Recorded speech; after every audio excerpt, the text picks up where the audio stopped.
Soy directora de FAD Connection y representamos al Instituto Marangoni en Argentina. Así que le damos la bienvenida a Nicola Favaron del Instituto Marangoni. Gracias. Bienvenido. Que llegó ayer recién y bueno, vamos a estar 24 horas y seguimos el tour. Los voy a dejar directamente con él. Cualquier pregunta que tengan después al final de la charla, bienvenidas. Anímense a preguntar. Este es un espacio de interacción. My intention in life was never, honestly, to become an academic. Life's quite weird, so things happen out of your control.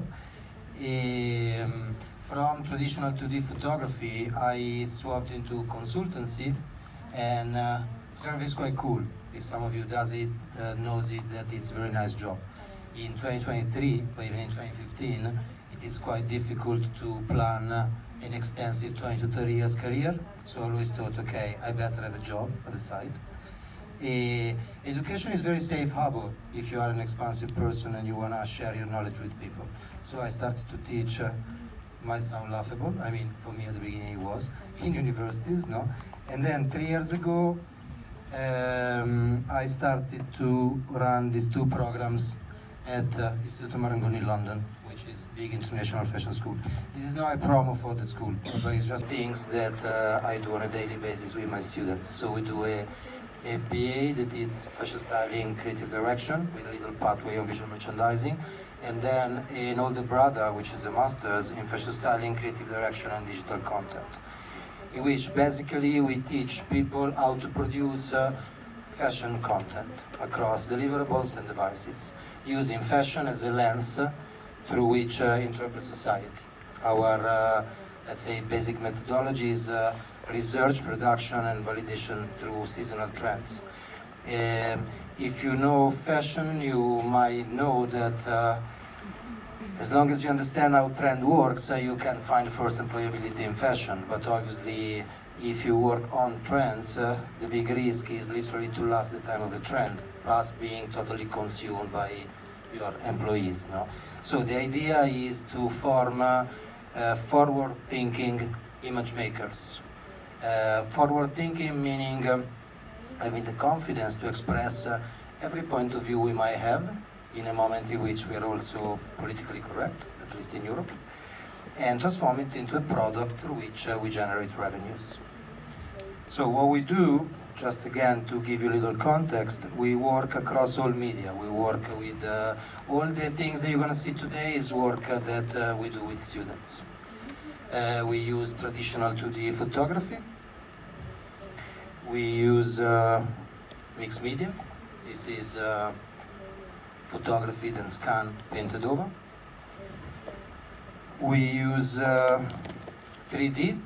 Today we're going to speak about generative AI, but we cannot speak, first of all, AI is a tool, whilst for instance 3D is an outcome.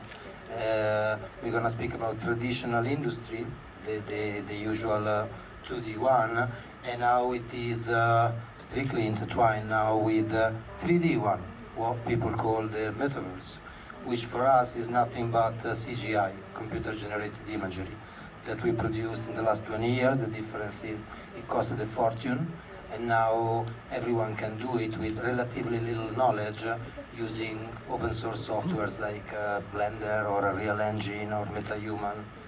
All the things are connected. The key of this, I really hope that you leave with the idea that we live the coolest moment in image making. We're going to focus on fashion, but please always look at things from a bigger picture. In actually history, because we can literally produce something using real analog craft, like a century ago. We can then hand it there if we don't like it, if we don't like to push it, or we can, obviously we need to scan it. Once we have a file, we can either bring it into a 3D environment, or vice versa, creating something 3D. For instance, with my students, we did the visuals that you saw on the back of the fashion show. This is something that we produce internally, which is a 3D product meant to live into an exhibition space, so the inverted process. And we can extend and enhance all these through using artificial intelligence tools. generative artificial intelligence in specs. We try to catch the soul of the moment. For instance, if you see this work, this is 2021, so at the beginning of the metaverse economy, let's say. Then we do traditional filming, which I can skip it, this film is not relevant, but we can show the 3D one. This, for instance, is a short 3D movie. The movies that I'm showing you, it's all movies that either we send to contest or had a little visibility, you know? Because I think it's important then either the industry or the art market or something at the moment in which we become professional media makers needs to validate our own work, you know? No. Yes.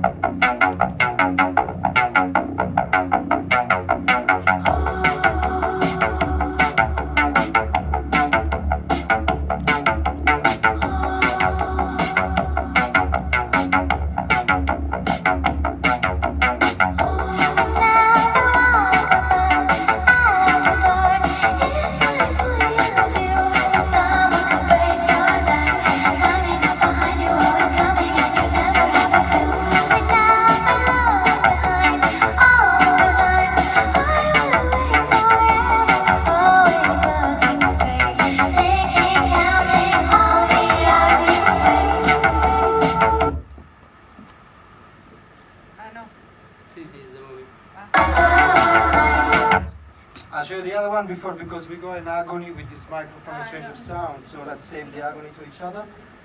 So this is relevant because this is very recent and it's all AI, it's runway, which in terms of, no, let's the sound go.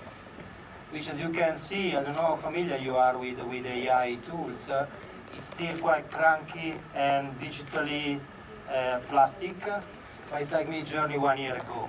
Prediction is by mid-2024, full feature Hollywood movie entirely AI generated. Being optimistic, no? So here you see, there's no sound. No? What do you want? The sound of the... Ah no, I got it here. Okay, it's a little song, so forget the sound. It is not a big deal. But it's really about the technicality, no?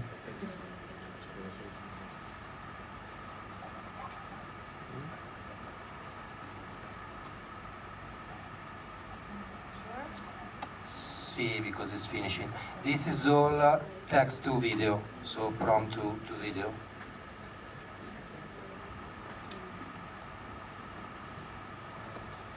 The sound that we're now hearing is a very sweet melody accompanying the video. I would sing it to you if I was a good singer. Okay, and obviously artificial intelligence, AI generated still images. This is pretty much whatever we cover. Ah no, this one we need it. Yes? Yeah, I got another one AI generated. This is before runway, this is Studio DID. So it's a technology. 你想要什么？我不懂英语，我也不懂法语，我更不懂西班牙语。但谁又在意？你的眼神已告诉我一切。 Oh my God, Big N. ¿Qué pasa, AG? Khalil, what's up? What's up, Adonis? We gonna go to China after this one. We gonna make you speak Chinese. 我看着你轻轻地， Baby, baby, baby, I can tell you want me. 为什么你站在那里？ We can get down now and throw ourselves a party. 我看着你轻轻地， Baby, baby, baby, I can tell you want me. 为了相遇，请你走 We 进。 can get down now and throw ourselves a party. Knock me down, who's gonna block me now? Who's gonna stop my records from popping in the clubs now? Chinese style, throw your systems now. When your marks get set, let's get ready right now. So I'm freshly fitted, team clothes. I'm ready to go and find me a chick at the disco, you know. Now wanna go. C'est toi le payant? I'm astonished, cause my name is the same as the Greek goddess. Oh no. Okay. Can we get back the microphone, please? You have it, the mic? No. See, I got it. So, we have, for instance, where I work in Marangoni, we have 107 nationalities at the same campus. This is the thing why I enjoy working in a community that's very international. So we got very different influences and cultural influences. And obviously we invite people to remain themselves and then translate everything they want to do through the eyes of, let's say, the European market. So for instance, this kind of aesthetic, today guys, we're talking about a technology that 7 months ago didn't really exist. So we see something that it is very cool and something that is still ongoing. I think the most important takeaway that you might have from this is not literally a specific outcome, but how can you incorporate artificial intelligence into your own practice. And you don't necessarily need to be a creative. Even a gardener can find an AI tool that is useful to their job, for every one of us. In that sense, we are probably facing the biggest revolution in mankind in terms of arts and crafts since I don't want to be overly dramatic and tell you agriculture, but it could be print. And all this is happening as it started to happen in a totally unregulated way and with extreme low awareness on the side of the masses. So we started to work with AI because out of my own interest. So I did courses and things, and then I decided to teach it, or at least to throw it. I really love to work with young people, to throw it like literally in the brains of our students and see what was going to come. Academia is very resistant to this because the take is like ChatGPT or large language models. Students use it to copy and to produce fake things. Image making, we'll see that it brings a few ethical issues that we can discuss together. But reality is that the digital divide that is already impending or like overall our heads is just going to become way more accentuated. So if provocatively some of you felt, you look quite young, most of you, no? So if some of you felt very distressed in the last 5 years because of exposure to social media, unless you understand what we're talking about and you make some sort of actions to manage it, you're gonna feel way more distressed because we're gonna go towards way much less subtle manipulation. When I talk about manipulation, I don't want to sound neither the conspirationalist guy that I'm not, or when I talk about the chances to really empower our workflow or our brains, I don't want to sound like the hippie guy that I'm not. So I'll just throw you things, and then everyone, the take on this is do your own due diligence and understand what is happening, and decide whether you can apply it or not to your own workflow. Yes, I just wanted to know, like, where do you think this technology is located in terms of, like, the curve of adoption of, like, technologies and innovation? This is a very good question. I was reading a couple of nights ago McKinsey report on the state of AI, which is probably the most relevant official report that we have at the moment, and they conducted a survey based mainly on senior management of company using technology across various sectors. It is already pretty much embedded everywhere. But there is, let's say, a 25 to 30%. Now, I don't have the report with me, but you can download it if you literally go McKinsey Artificial Intelligence State of the Art 2023. You'll see, and it's one of the graphs at the beginning of the talk.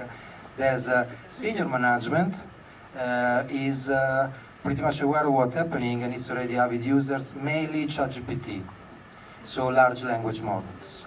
Then there is sort of another 40% I could find by memory that is aware but, and there is a 30% that has no clue of what is happening. Reality is that whenever there is a technology that is disruptive, technology and its application goes much faster with respect to legislation or mass adoption. So if you look at it in terms of employability, we will see in a bit a series of jobs that come with this. Probably one of the easiest way to approach it is the fact that most of the people, yeah, I know about AI, but I don't really have time. I prefer to watch Netflix, no?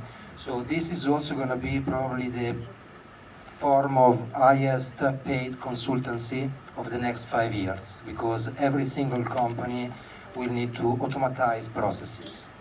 This goes beyond creativity, because in reality the effect across all work sectors is literally improved automatization. Improved automatization, then it's very important that young people understand this, because improved automatization through capitalistic society has been always used to improve performance. That means you can produce more, result is you work more. No, that's not the correct approach. We're talking about freeing time to improve our quality of life. Freeing time to maximize our creative potential, no? Data in 1 year, they are unpredictable, but I've been in the last 6 months, I come from London, obviously I'm Italian, so I didn't say it, but I've been living in London in the last 13 years, and I live and work in East London, which is considered, okay, now there's been Brexit and things a bit of the mess, so lots of startups and digital tech things moved out in Berlin or Paris, other cities, but until 2020, 80% of the digital startups in Europe were literally in that neighborhood. So I went to a lot of conferences thinking to be in a privileged position to hear and observe what was going on, and I'll tell you, the content delivered in the talks is quite superficial. The real scary things, you know, most of the people are scared about machines. But here I wanna be provocative. When I always ask people to imagine their life in 5 years, and usually from younger generation I get a lot of stress. I know that stresses me a lot, no? In reality, when we're talking about something that doesn't exist, the same energy that we put to imagine something nasty is the same energy that we can put in imagining something beautiful. We must consider that we're not created by design to evolve. We literally create to grow, reproduce, and decay. With respect to pretty much the previous 12,000 years of history of mankind, so from the discovery of agriculture, now we know that that mechanism can be hacked. It can be hacked through several ways and techniques, no? So it's not really machines that are gonna destroy our future, or can put, or we shall worry about machine. What really shall worry us is as humans, as reactions, that instead of doing our due diligence and understand what we talk about, we tend to, the fact of imagining the future as something worrying, or something dystopic, or something dark, come again from the way we designed, that when we are in emergency, most of us prefer to stay in our emergency instead of literally making an effort or getting out of the mud and taking the chance that maybe there's a rainbow behind there. You know, but if I stay in my mud, I can complain. I cannot be accountable of my own choices, and that is, okay, it's an ugly life, but I'm very comfortable in my ugliness, no? And then literally from 8 years of science fiction, if you look at cinema, if you look at art, movies, design, whatever we imagine the future, there's some robots, there's some aliens, there's some astronauts, that's pop culture. That doesn't mean, like, having awareness of what is happening in the intertwining between 3D and AI is also essential, because, for instance, one thing that drove me crazy, it literally happened 1 week ago. There's an AI tool, as I was saying to Federica today, and some of you might feel uncomfortable, I'll give you the context, no? That tells you when are you gonna die. Not me, I wouldn't have done it, no, if it was sort of a medium prediction, but like based on when you're born and your age and things, it tells you literally precise dates, no? So, if I continue to stay in England, because it's quite stressful, I'm supposed to die on some date I don't remember, end of May 2054. If I go back to my country, Italy, we're more relaxed, I'm expected to live 6 years more. But the cool thing about this little playful thing is that it comes with an entire set of data, no? And I was born in 1974, and I discovered that we are 8 billion people on Earth. 2 billion people are older than me. 6 billion people are younger. So that means that it took us 200,000 years to get to 2 billions. In the last, literally 70 years, as an effect of all these capitalistic well-being and accumulating and make families of this, population became 4 times higher. Then, because most of these 6 billion people to which many of you belong grew up in a capitalistic environment without realizing, I'm not saying it was a bad or a good thing, but we were all heavily marketed as products. For instance, if you look at social media called whatever is free is because someone in between is the product itself. No? So it is a moment in which it is our precise responsibility. I'm not saying that it's good or wrong. I'm not doing an ethic or a moral judgment. I'm just analyzing data. No? At the moment in which we are aware of this, considering we are designing something that doesn't exist, we can change it and make it as beautiful as we want together. If we don't take action of this, the situation will just continue to be the one it is. So someone older than me holding power in function of economical and financial revenues. So this is super important, and it involves, if you look at where startup investments are going in terms of human evolution, they go into biohacking, longevity, artificial intelligence, and psychedelics, which are literally 4 areas that are interconnected, and they're all oriented into creating a sort of a mind-expanded version of the individual. Then, when you speak to large groups of people about this, or something that some of the people I work with always say, it's like, look man, it seems that you want to change the world. You must understand that not everyone wants to change the world. Most of the people actually do not want to change the world, which is absolutely true, and that's why it doesn't become an ethical point of view, no? But it's about awareness. So on a side we go super smart artificial intelligence assistance for everything. On the other, we apply our own awareness and ethics, and we can give birth to some that can be an improved version of ourselves. Because then, if you observe again as data, with this polarity, what is happening is we're becoming, through media, more and more and more fragile. But at the same time, the environment around us is becoming harder and harder and harder and harder. The two things don't really match together, no? This doesn't mean they cannot be changed. What I notice in going around and speak about this thing, or going into conferences, thing and convention, there's not much awareness because we're too busy in doing something else, and we think that a lot of these topics don't necessarily relate to us, no? Reality is that we got an open alley and we got the biggest opportunity in terms of individual, because now I'll go back to fashion and I'll show you how we can create something that 7 months ago costed 1 million, and it involved traveling across 4 continents with literally $100 of subscriptions, no? So these bring us again the power of communication in our hands.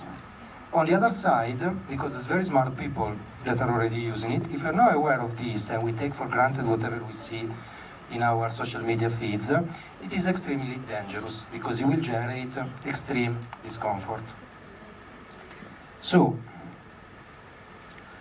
let's reverse it a bit. Some concept might be simplistic if you are already into AI. In case, it's a few of you, in case you guys know everything super bored, please raise your hand and say, move to the next one. So what is generative AI? Because artificial intelligence has been at the infrastructure of our modern society basically in the last century, almost, in the last 80 years, no? But artificial intelligence has been used in a very precise way. I have to sort out a task. To solve a task, I code an AI algorithm, or a bot in recent times. That algorithm can sort out that task. The mission is finished. I pass to task B. I need to code another one. Generative AI is made possible by a technical thing called transformer. I will become very technical, invented in 2017 by Google, and it's a form of artificial intelligence that, through a mechanism of very accurate predictions, can generate content from scratches, can generate images, videos, can generate text, can generate sounds, can generate whatever you can imagine. It uses patterns to make educated guesses. So we live in a moment in which AI tools still make so-called hallucinations. So it means that they give loads of wrong data. But this is the gap is fastly filling, no? Obviously, this has been possible since Web 2.0. If we look at the history of internet, let's say 1990, 2010 is Web 1, so literally graphic design. Websites that costed a fortune, in which you had your portfolio, a thing that you can do for free with Wix in 10 minutes now, no? Then Web 2.0, social media, everyone started to flow the web with their own content. That content is the base through which artificial intelligence models trained. Now, typical question that you guys is, yeah, but this is a massive violation of private property and copyright. True, we can speak about this later. Just as a provocation, I think you all guys know that whatever you put into any social media, it is not yours anymore. I mean, when you press consent, that means that you release it to Meta or to TikTok, so ByteDance, or whichever social media you're using. No? So many of the arguments on copyright infringements, on violations, are literally pretextus, because maybe we don't know the legal bits of this thing, again, because if we have to read the contract every time I go in a website, I would check 2 websites in a month, no? So obviously, internet in the last 10 years has been mainly driven by American companies of the Silicon Valley, and the majority of the content has been generated in the so-called Western media world. That's why AI models at the moment have loads of biases.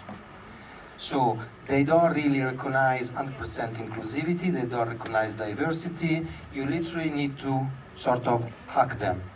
I'll show you how. So besides the ethical aspect, you might ask yourself, okay, but why shall I care about this? Money. We know you talk about money, but we all love money. So in this data, 2019, to 228 million. By 2024, 1.26 billion, just in AI tool in the fashion industry. By 2027, 4.3 billion. It's good money, but it's not top money. Consider that the entire entertainment industry, which is led by gaming, at the moment is worth, I don't remember if 2.27 or 2.30 something trillions. So, there's an elephant in the room. 3D, metaverse economy. Despite the collapse, thanks God, of the model that Meta tried to sold us, so doing the most boring things that we can do in real life in 3D, so that crashed on itself.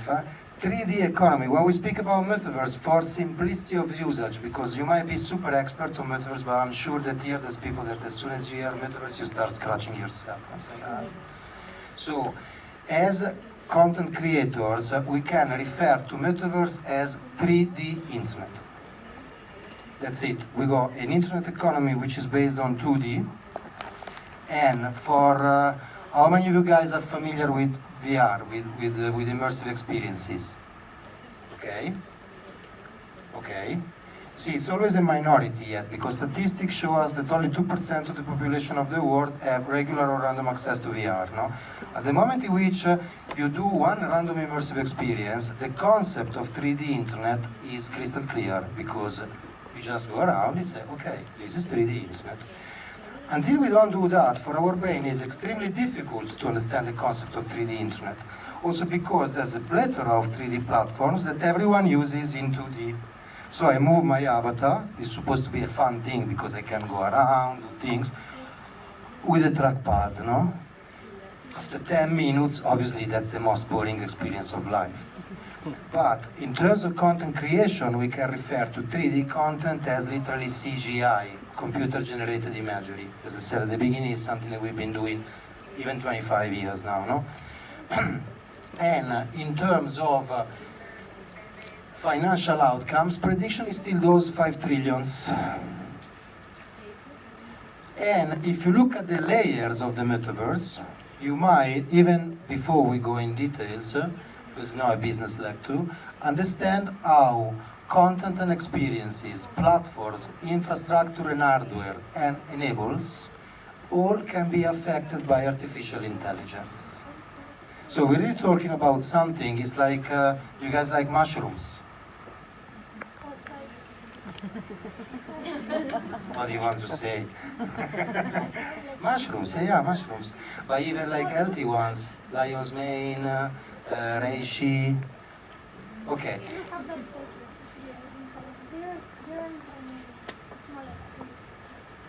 Okay, yeah, just the magic ones. No, I wasn't necessarily speaking about the magic one. But if you like mushrooms, you might know the mycelium, which is which is basically the roots of the mushrooms that connect vegetables underground. You can imagine artificial intelligence doing the same work in the infrastructure of literally our daily life, because I can ask my ChatGPT, I can take pictures of my fridge, select an area, and ask the AI, what can I cook? And it's literally something with the ChatGPT Plus. Most of us use the free version, which is obviously quite cool. If there is one tool that I would recommend doing a subscription, because it encompasses everything, is literally the GPT Plus. It's $20 per month. I don't get any commission from OpenAI. So we are literally leaning towards change of paradigm. So we had sort of 30 years in which we digitalized everything like crazy, books, paper, images, whatever, no? Now we are digitalizing places, objects, people, economies, experiences. Then guys, one thing does not exclude the other. When we speak about evolution, when we speak about technology, there's sort of the banal take that everything must be innovative or futurable. Here it is literally the process and the flow. We can be the most traditional persons on earth and find something that applies to our own workflow. These are some jobs which, at least in London, there are literally, I did these slides on Friday night, checking LinkedIn, Guardian jobs and things. I wanted to be accurate on this because I know that you might be very practical. Jobs that are in the market that require AI skills. If you see them, most of them start with the assumption that we must know a craft. I'm gonna get there in a second. Now, for instance, in design, we have AI and 3D designers, smart fabric technologists, supply chain optimization experts, e-commerce, loads of optimization of something, no?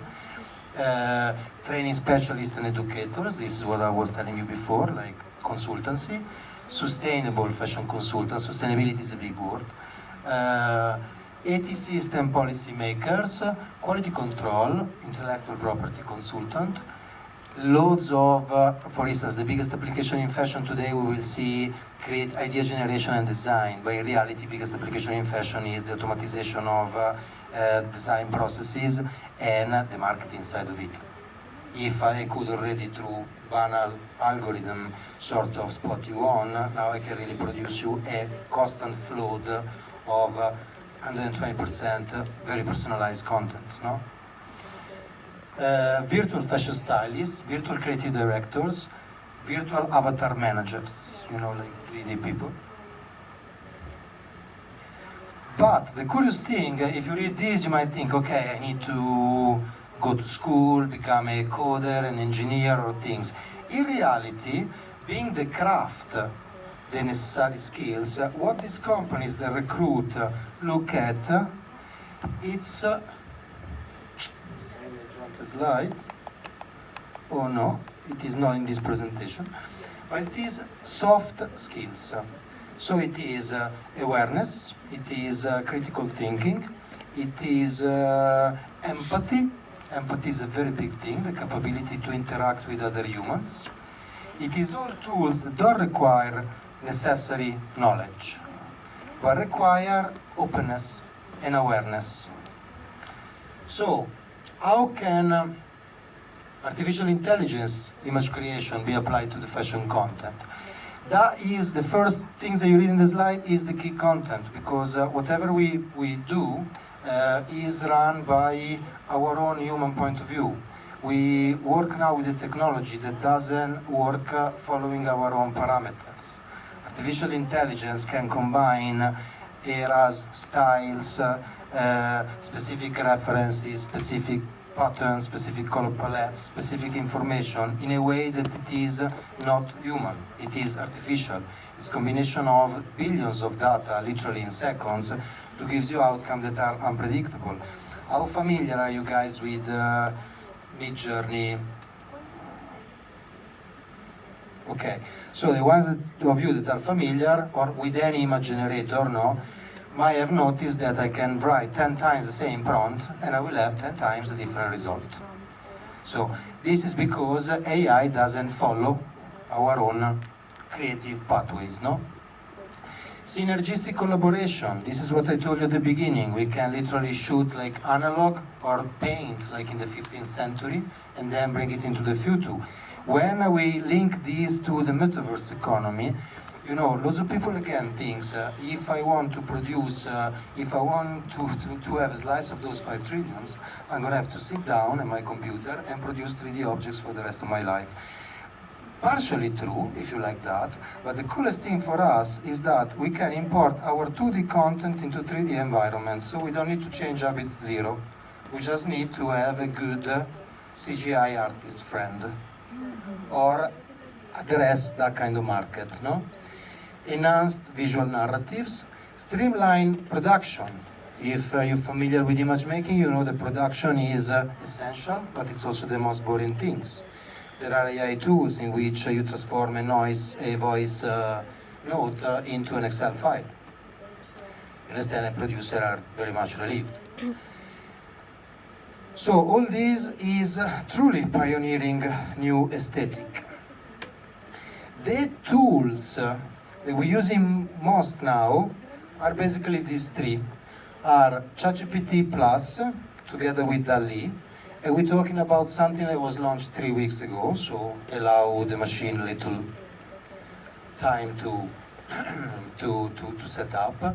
Midjourney, DALL-E is an image generator, but in terms of photorealism, there's no rivalry with what you can do with Midjourney. Also, actually, even here we need to make another reflection. If we look at what is happening, because obviously the drive of content is social media economy, no? So in social media, most of us want to appear always different or always more beautiful, following our own parameters of beauty than we are. So the main aesthetic is super plasticky and it's quite tacky, allow me the term, no? But that's why it's gonna go most. But as real image makers, what we're gonna chase is absolute photorealism, with the idea to not replicate what we can do with a normal camera, but with the idea to supercharge our imagination. Imagine, like, the easiest way to understand it, it's a comparison with 3D. Do you remember in 2019, so before metaverse economy, the gig of Travis Scott in Fortnite? Okay, 80 million views. So I was saying it this morning, that some of you guys that were with me this morning, the biggest stadium in the world for gigs, I suppose, is Maracanã in Brazil, is in 110,000 people. So 80 million in one click. What little people know is that Netflix did the same thing 2 weeks later. They had 60,000 views. 60,000 in a cinema is quite good in 2023, no? But 80 million, 60,000, I understand that I'm shooting, I go around, and I don't really want to go to the cinema, no, but it's a very big difference. The reality the difference between the two experiences was that Netflix created a real cinema. And so you could go shooting and you go to the cinema. I'm shooting, Travis Scott had a 100 meters tall avatar in a fully immersive experience. So that's the power of technologies, upscale our imagination. That's what the market really craves and work. Whilst lots of people are using it just to take in shortcuts. So shortcuts are good in the production process, but in the final outcomes, they're not gonna last. Now it's a moment in which you can do basic things and still people say, oh, that's very cool. But again, we're talking about things that in April this year were impossible. But this sort of knowledge, basic knowledge, is going to be filled in fast. And then Runway Gen 2 for videos. So if we ask the bot itself to introduce itself, sorry for the... So here it's obviously Midjourney doesn't speak, but so this is ChatGPT 4. Act as Midjourney bot. When you talk to a large language model, the first thing you always need to give it a framework. So act as something. Basically for ChatGPT is the only requirements. To introduce themselves as Midjourney, how you can revolutionize the creative workflow of image making to an audience of young, knowledgeable, and super exciting creatives interested in fashion study and creative direction. Be engaging, forward thinking, informal, bullet points, maximum 15 lines. It had lots to do, so a bit more than 15 lines. No? Here, whilst the ChatGPT 3.5 sort of tricks you in final outcomes, the 4 is quite accurate. If you look, it speaks about mood boards, style experiments, locations, so production assistant, edits on the flight. I mean, if you're familiar with post-production, both in photography and video, you know that the beta generation of Adobe softwares already heavily revolutionized the workflow, literally in the time of a boom, in 2 months. No? Sustainability. Sustainability then, again, here I want to be provocative. Lots of people, when we talk about AI, say, okay, that's very sustainable.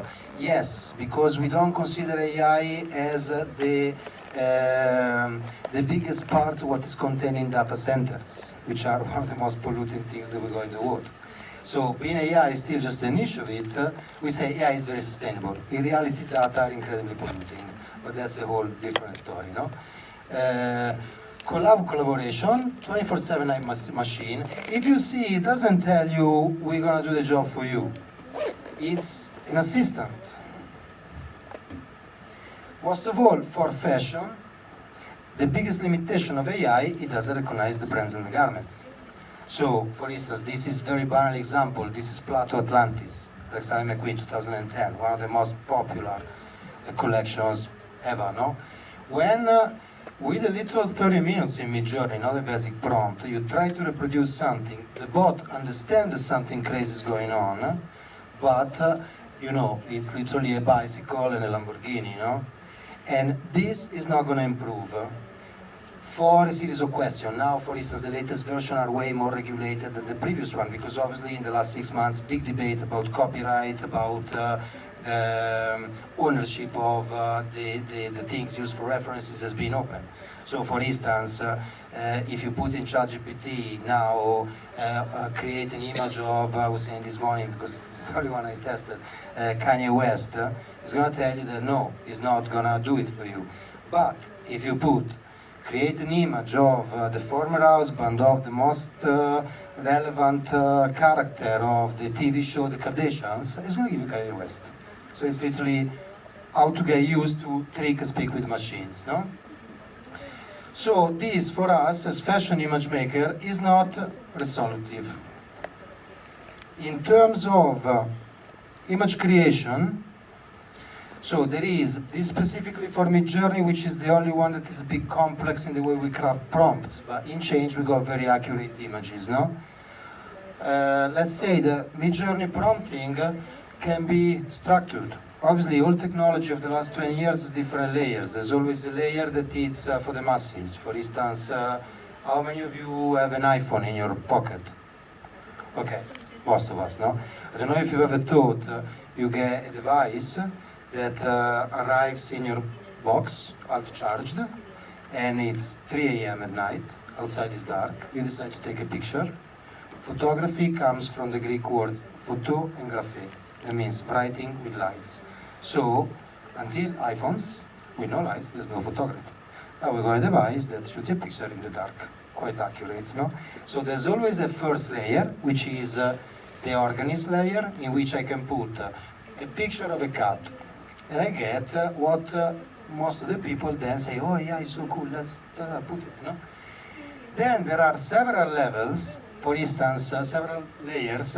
For instance, Midjourney 5.1, the version pre, the newest one, 2 versions ago, consider 5.2 is July and 5.1 is May, we're not talking about 20 years, recognizes very, very well cameras, shot type, camera angle, lighting effects, camera pannings, emotions, styles, set designs, costume designs, recognizes the volume, the flavor of many designers, no? For instance, if you look, oops, I can ask the bot, a model with a cat, and I got a result that it is horrendous, but for most of the people it's fine. So it's a model with a cat. If I start, and this is done in 5 minutes, no? If I start digging in my prompt, so adding layers of information, I would love to tell you that's a very precise methodology. After 6 years and literally hundreds of hours spent to understand how this thing works, I still didn't figure it out. It's literally, you constantly, when you find a good prompt, it's like when you find a gold thing, you know, that you stick to it and you change it in a million ways, and then you seed it to build a narrative, no? But you get something that is way more photorealistic, no? So it is literally in the way we approach machines, the keys. So we speak about mindset because now we're using these 3 tools, but maybe in 6 months we will use Super Pinky. Who knows? I mean, how many of us did know, have ever heard of the word Midjourney Christmas last year? So it is literally learning a mindset that allows us to communicate with machines. Starting from the assumption that what distinguishes us as humans is not the technology that we use, but the way we use it. Quite banal, I know it, but it's always better to remind it. So AI is a tool, not as an outcome. Machines will not substitute humans, but humans using machines are already substituting humans that do not. When driven by human creativity and experience, AI-assisted can skyrocket the workflow and open new and unpredictable aesthetic. To work properly, this is key. It needs extensive human knowledge, both in terms of technical craft and generic subject culture. Because many of you here are Gen Z, so fully digital native, I wanna make a further provocation. No?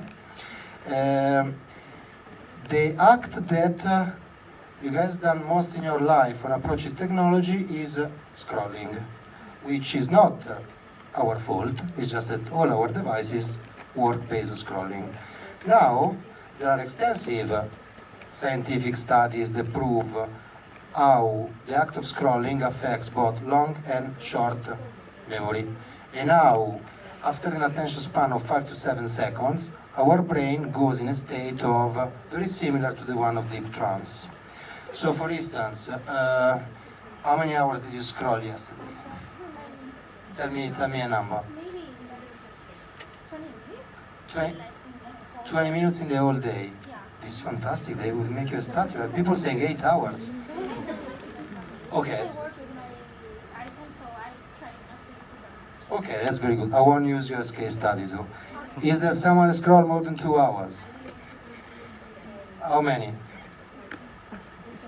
2, 3, 5? Okay, 5 is extreme.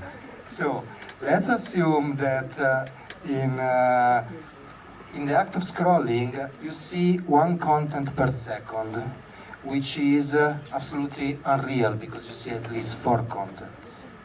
But if 5 hours is, if we do 5 times 60 minutes, we got 300 minutes. If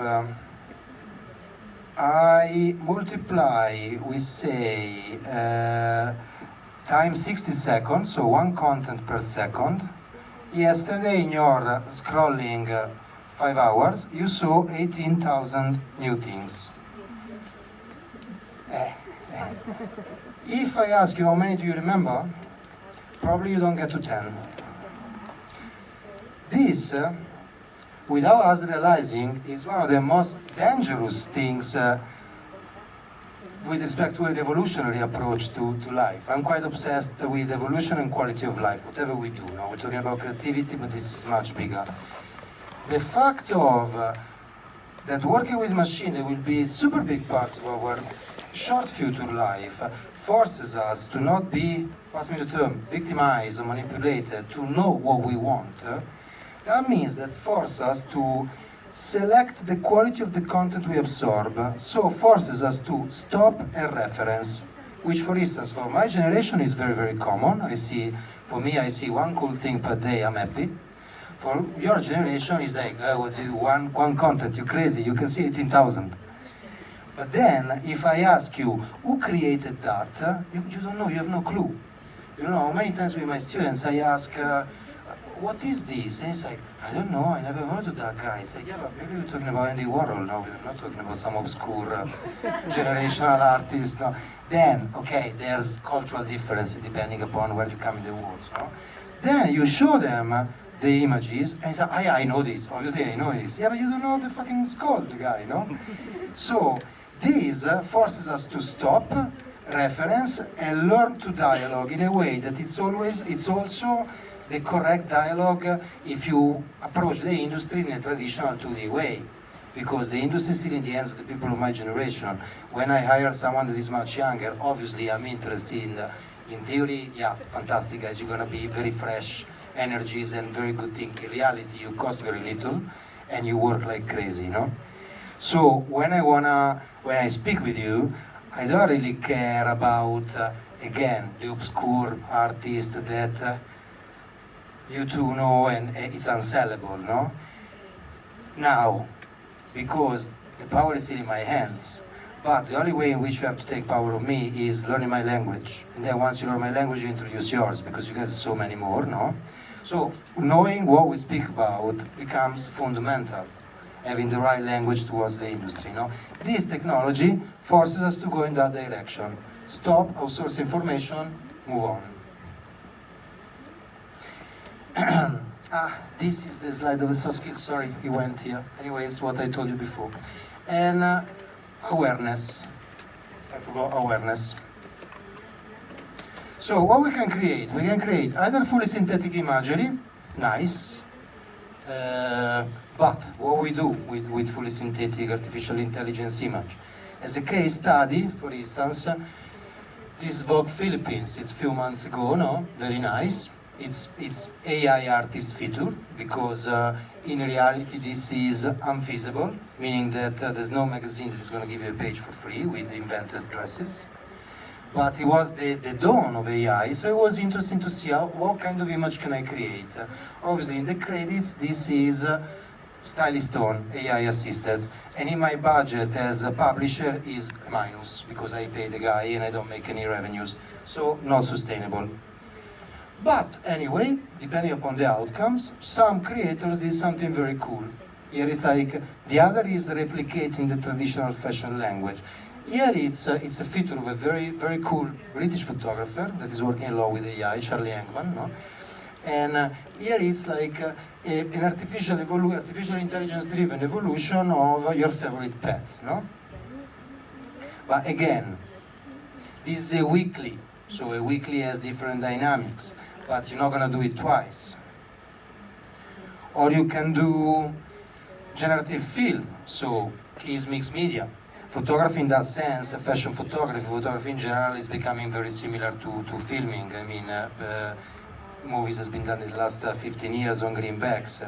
We don't even need anymore a greenback, because the generative fill just fill you also the lighting and the content, no?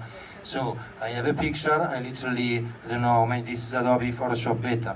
I just press select, literally I get the most precise automatic masking that I've ever seen. If it's not, you just get a little graphic tablet and you do it, no? Put it in the outer space, in the jungle, in a car wash, whatever you want. Again, biggest industry sample is this May issue of Italian Vogue. I don't know if you see it. This is Bella Hadid. Mid-Journey still couldn't do the fill, and the beta Photoshop didn't exist, so it was done with DALL-E 3 with all the limitation in creating. In the words of Caitlin Jacobs, the photographer, it was like, it would have been so easier to shoot it for real than doing this thing. So Bella Hadid was shot in a studio with real fashion, and the environment was created with DALL-E 3. 4 months ago, we couldn't build a real narrative because there wasn't, DALL-E didn't have the option of seeding and information. So it was very easy to create cool images, but how do we create a story with the same aesthetic? This you do it through a mechanism which is called seeding.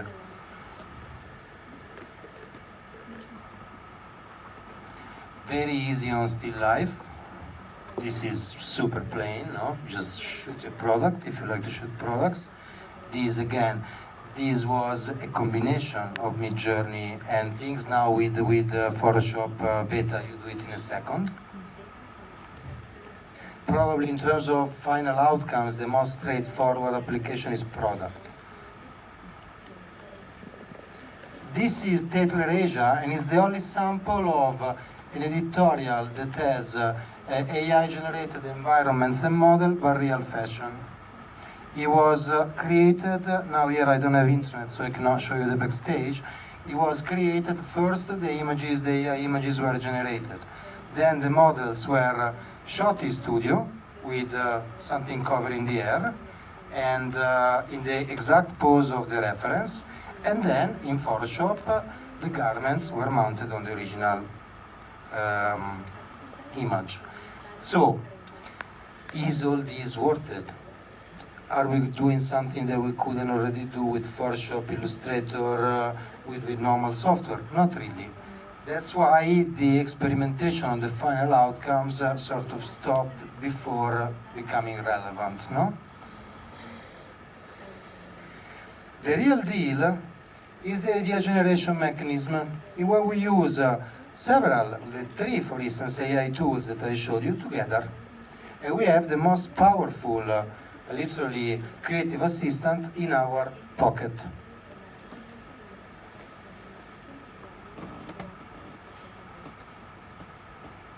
For instance, again, there's no internet so I cannot show you, but these slides exemplify the mechanism. No?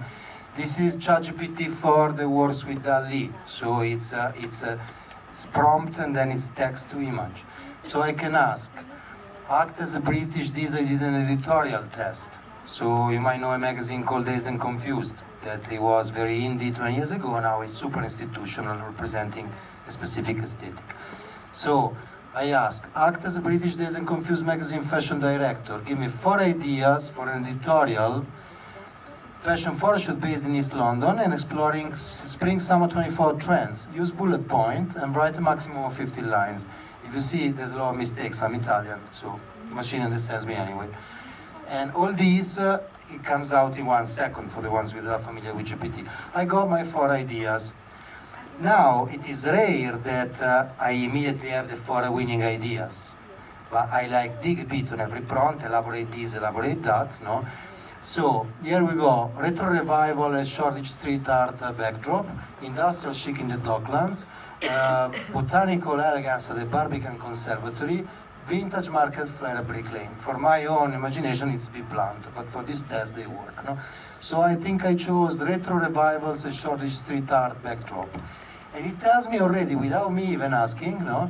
Models done in neo-tinge at leisure, inspired by 90s rave contour, accessory highlight futuristic tech advancements, graffiti walls. So I asked the machine, develop a photographic mural for idea number 1. Now, this is DALL-E, so it doesn't have the same photographic impact as Mid-Journey. But, assuming that I'm the most ignorant person on earth and I don't know anything, I can banally ask the GPT, write me a prompt for Mid-Journey. Literally, paste and copy. There's a lot of paste and copy in this thing. Here we see it's very plasticky, but I don't know how familiar you are with London, This is Lily Brick Lane. I wanted to try with Buenos Aires, but I don't know the city, so there was super high there is, and then someone said, yeah, but that's not Buenos Aires, no? So that's why I did it with my neighborhood, no? So that's Brick Lane, that's called Truman Brewery. The graffiti, it's a street that is entirely graffiti, so you get the sense.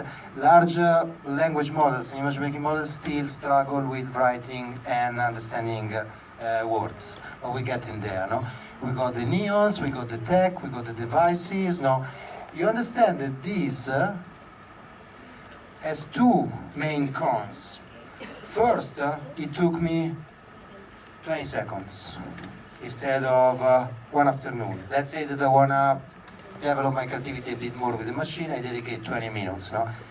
Second, guys, it's a moment. Consider this as well. We all pretend to be original, but liking it or not, the most original things that we see now in the industry come from Africa, from China, from places that are exposed either to a different internet or to no internet. Social media fully flooded our own creativity. Across the world, at least Europe, US, Latin America, we all have the same references, because most of us use Pinterest or Instagram. So we have some very obscure references, but then, oh, she's got the same, no? If I want to replicate these using real images, I'm forced to find images that are gonna be mine. In this sense, it's super empowering, no?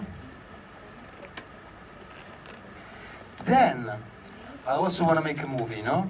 So I say, write me a script for a 60-second film based on idea number one. Consider that you don't even have to paste and copy. I just paste and copy to enforce. You say, develop a script for idea number one. Use bullet points and write a maximum of 8 scenes. It gives me the script. If I want it in detail, I can just say, a panoramic scene. If you say, elaborate panoramic scene, no? And then, I'm already there, let's ask for a storyboard, no? I get my storyboard. Now, this is done in a very basic and trivial way, and you're not gonna have your final result in 20 minutes, but you're gonna have it in 3 to 4 hours, no? In terms of, for everyone that works on creative development, this is the most empowering workflow that we ever faced. Now, in a second, we'll get on the cons. If we check into design, okay, we got for sure the sustainability. We have the workflow, meaning that loads of the processes are going to be automatized. We have the extreme customization, and we have heavy automatization of the manufacturing processes. The easiest way, it is literally, here I think I put only one slide, see. Create a bag Birkin inspired, Hermes Birkin, the most banal thing. And you create it in fur, you create it in iron, you create it in silk, you create it transparent, this is ice cream and that's banana leaves, no? All in 2 seconds. I can create literally 1,000 different samples that I can pitch either my team or my clients. And this is kind of tool that we never had available until now. There's already, I think you might know it, there's already an artificial intelligence fashion week. And there's already Revolve started to sell the first winning collections last week of the 5 winning designers. So it is a very growing up market. There are zillion of designers, and you can see it because the design becomes suddenly extreme. It becomes extreme in volumes, it becomes extreme in, you understand that there is the human creativity, there is the choice of material, there is the choice of details, there is the choice of a lot of things. But guys, how many times do we wake up in the morning and we decide to design a jacket that looks like a fairy tale? I mean, once in a while, yes, but on an extensive scale as it is possible now, it is truly new potential, no? And here I'm focusing only on the creative side of it. Okay, I think we're running a bit short of time. So, do I look like a Smurf? I hope not. All these good things comes with a lot of potential cons. But let's try to debunk them together, to demystify them together. because we can do a lot of things, but we're also at the risk of a lot of things, and this is where awareness must be super high. First of all, cybersecurity and manipulation through artificial intelligence generated content.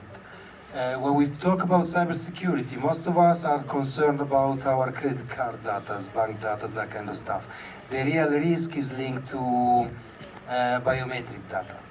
That's how biohacking companies work, owning our biometric data that we already give to our governments through our passports, electronic passports, no? But why do you think, I don't know, it's in Argentina, in England it's 3 years that literally you buy yogurt, they give you an Apple Watch.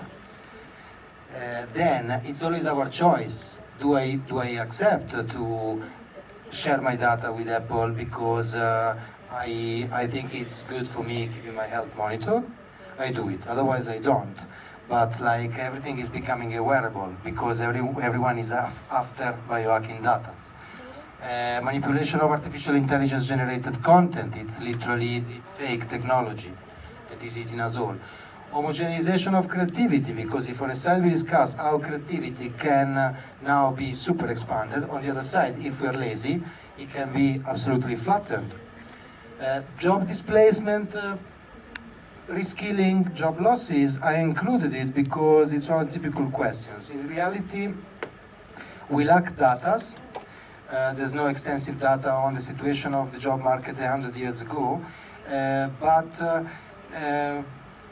there's estimates in which only 30% of the jobs that existed in 1925 exist now in 2023.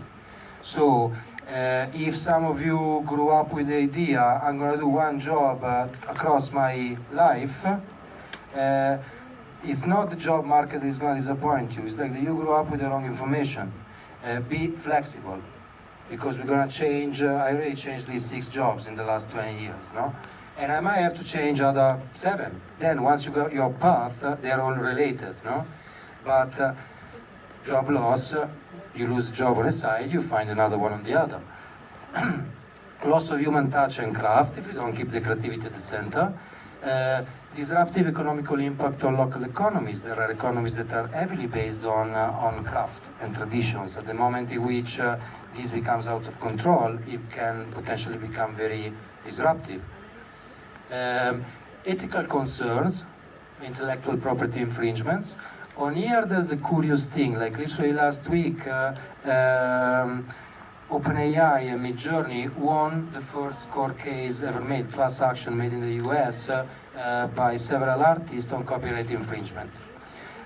Because in reality, the final outcome is so different from the reference that we choose, because copyright legislation is it's a lot of gray area, because on the side we have the defense of private intellectual property, on the other we got the freedom of expression, they're difficult to balance, no? So it really depends. I don't know if some of you had ever a court case on copyright infringement. As a photographer I had several. It's really up to the digestion of the court in the morning, the quantification of the damage. It's very, very blurred, no? Plus, again, all the ones of you that might have had some professional diffusion using the web know that sort of having your material circulating is part of the game. So personally, I wouldn't be obsessed unless you use an image of mine and you make massive revenues. In that case, I'm gonna sue you. Otherwise, if you use an image of mine to do your thing, I think poor you, and I think the next one, no? Be soft on that. Data biases, a lack of diversity, again, because models were mainly trained on Western take of the internet. It's filling up the gaps, but we're still there. Consumer trust and acceptance. Obviously, people, if you say, oh, this was made by AI, say, oh, that wasn't you. I'm not gonna buy it. Now, maybe it's the coolest thing ever. They don't know that you spend 15 days prompting to get that thing, but he's saying, no, that's not you, that's AI, you know? Say, okay. Over-reliance on technology. If we get lazy on this and we lose the humanity that we're speaking about, it's going to become tricky. Sustainability issues. Sustainability issues based on what I was telling you before. On a side is fully sustainable, but only if we don't consider the impact of literally data centers as electrical consumption. Is because I want to leave some space for questions.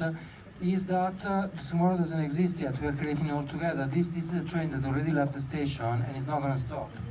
So we need literally, my personal take is, again, do your own due diligence, understand where AI can improve your literally professional workflow, personal life, daily activities. Dig into it, apply it. Don't let it just impend on your head thinking that it's something very dangerous or very boring.